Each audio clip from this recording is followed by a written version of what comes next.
5 weeks ago, I was sweating bullets on camera.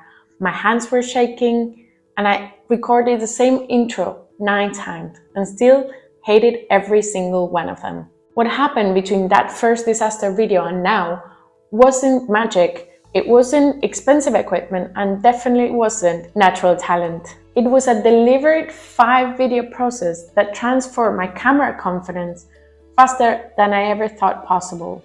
And today I'm gonna break it down step by step. I'll also share 3 practical confidence accelerators that anyone can start implementing today. Stay until the end, where I'll reveal the unexpected mindset shift that changed everything for me. It's the same technique professional broadcasters use to overcome stage fright in minutes, not in months. The best part, this framework works whether you're introverted or extroverted, and no experience is needed. If you want to know exactly how to create your channel and upload your first video, I put together a free step-by-step guide. Link is in the description. Without further ado, let's dive in. The most confident looking people on camera often started as the most uncomfortable. This isn't just empty motivation. There's actual psychology behind why camera confidence feels impossible at first, but grows rapidly with the right approach. There are mainly 3 things happening when you first see yourself in a video. Firstly, every day in life you've seen yourself through one lens,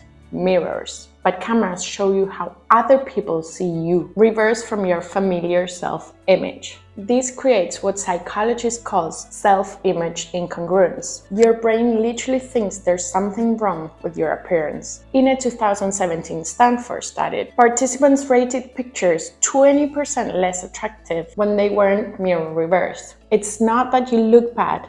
Your brain literally cannot recognize this image of yourself. Secondly, there's a voice disconnect. That cringe you feel when you hear your recorded voice? It's because you've been hearing yourself through bone conduction your entire life, adding bass and resonance that literally no one else hears. This creates what pathologists call voice confrontation, the psychological discomfort of hearing your own voice. And thirdly, the moment somebody press record, they start performing. They shift into what psychologists call presentation mode, a more formal, rigid version of themselves. This is why often your first video feels forced.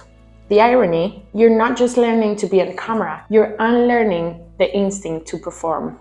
Now, there's a reason why I improved in 5 videos. Not 2 and not 10. Each video in my framework targets a specific aspect of camera confidence, building sequentially to transform your presence. Number 1, the terrible first date. Like going on a first date, the goal isn't to find your soulmate. It's to just go through the experience and learn about someone. I set exactly 1 rule. I would finish the video and publish regardless of the quality. My goal for video 1 wasn't perfection, just completion. I recorded a 3-minute video telling everyone about me and why I had started that channel. The result, a lot of filler words, and I looked like a deer in headlights. But I published it anyway.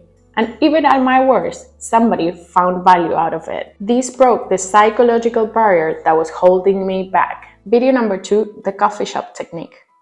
For this video, I changed one thing. Instead of talking to the camera or to an audience, I picture myself explaining the topic to my friend Alex sitting across a coffee table from me. This mental shift made my delivery instantly more natural. The technical elements were still rough, but I wasn't performing anymore. I was communicating. Video number 3, the energy multiplier.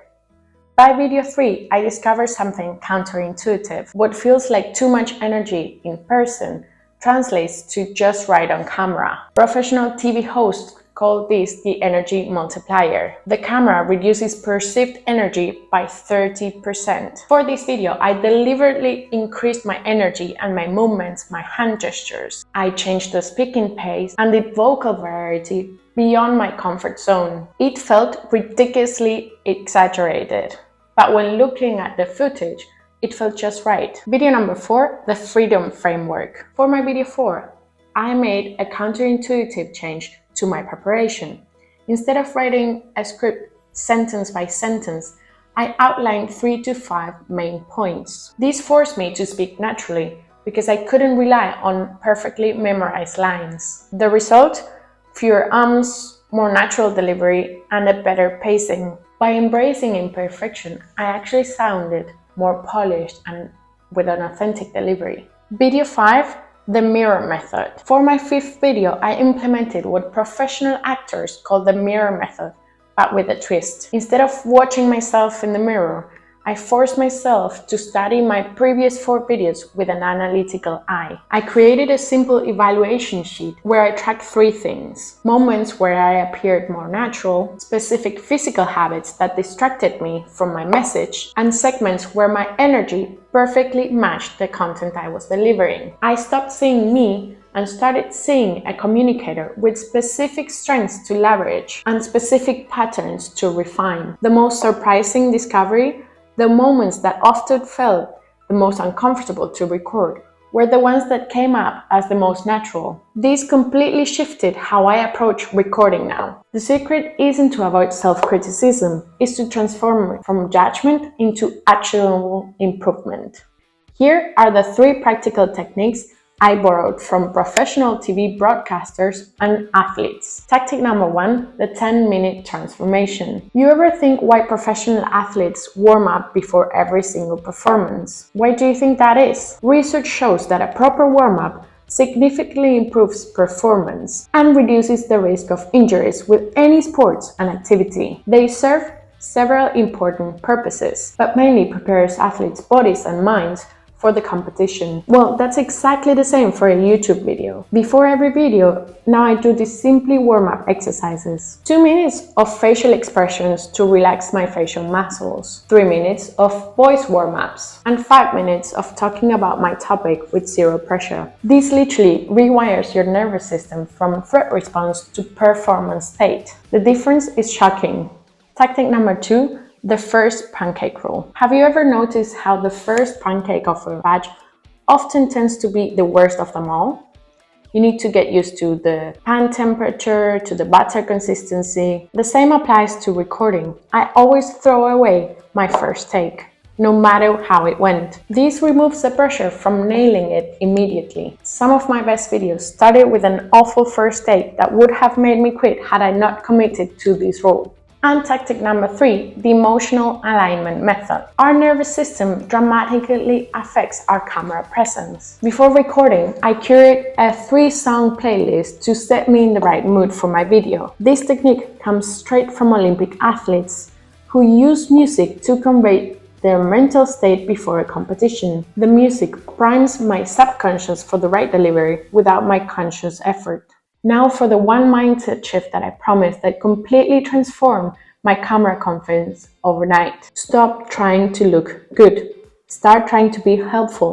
I realized I had been making videos about me when I had to just think about the viewer. When my focus shifted from how do I appear to how can I best deliver this information to the viewer that is actually seeking for it, everything changed. This isn't just feel-good advice. There's a psychological concept called objective self-awareness. When we focus on others, our self-consciousness literally cannot coexist with that outwards focus. After you do this, you'll think the physical difference is obvious, but the real transformation happens internally. What I discovered is that camera confidence isn't about eliminating nervousness. It's about redirecting that energy into serving your audience. Remember these key insights. Discomfort on camera is universal and neurologically normal. Each video should target a specific aspect of your delivery, and your focus determines your confidence more than your experience. The creators you admire weren't born camera ready.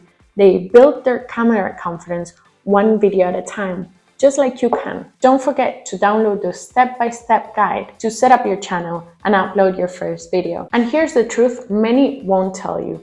Authenticity beats perfection. Your quirks and natural delivery will eventually become your greater assets instead of your liabilities. Remember, your audience isn't looking for a performance. They're looking for connection and value. Give them that and they will stick around for your entire journey. All the prep in the world doesn't matter if you don't actually start and hit record. Here's what you can expect from your first 10 videos. Thank you so much for watching, and I'll see you in the next one.